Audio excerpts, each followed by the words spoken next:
Good day mga totilan, tara samahan nyo ulit ako kumuha ng pangalawa nating ADB 350. Grabe yung biyahe, sobrang tirik ng araw tas traffic pa. Aray ko.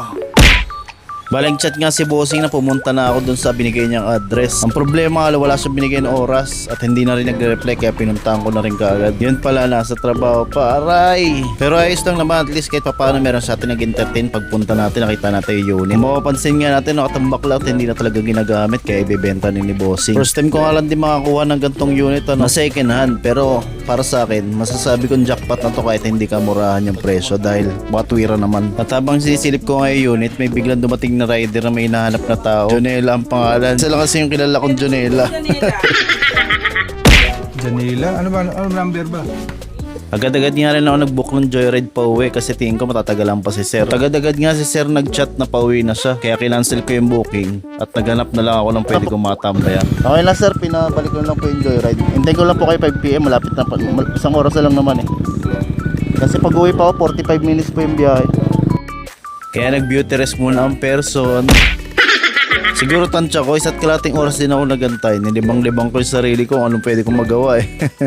Kaya ba talaga pag may kasama ka mag-pick up, sa mga kamura ka na, mapapamura ka pa.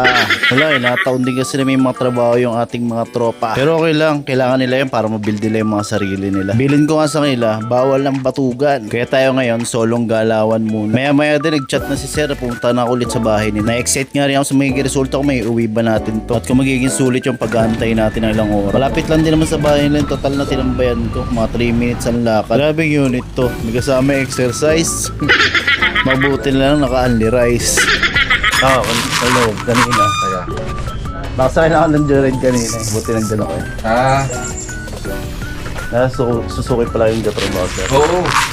Tinulungan ko na nga lang din si sir maglabas ng unit para masilip natin kagad. Ako, gandang-ganda talaga ako sa unit na to. Napakasariwa. Matik syempre, mga papeles muna yan ang una natin sisilipin. Sarap, tunog pa lang, ulam na.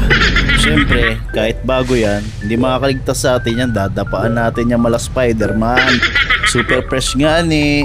Dahil ko nakitang mga kasa markings, kaya goods na goods to. Nalabas ko na nga rin si sir para may stress test natin tong motorsiklo. Sa ganung paraan kasi mapapagana natin yung anti-overheating fan kung nagana ng maayos. Ito yung unit to, ADB 350.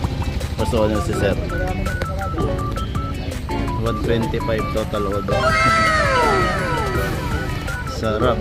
All goods nga para sa akin lahat kaya binayaran natin agad. Hindi nga din ako nahirapan sa mga papeles dahil madali nang kausap si sir kung matatandaan sa Suzuki siya nagtatrabaho. Yun lang naman mga totilan, salamat sa pagsama. Update ko kayo sa mga susunod nating video. Sama ko kayo ulit sa pagkuha natin ng unit. Ito nga pala sa mga gustong bumili ng motor at wala kayong idea, pwede ko kayong samahan. Kahit chicken joy bucket lang, biro lang. Kahit pagla-like at share na lang ng post natin para marami mas magtiwala pa sa atin. Yun lang, salamat.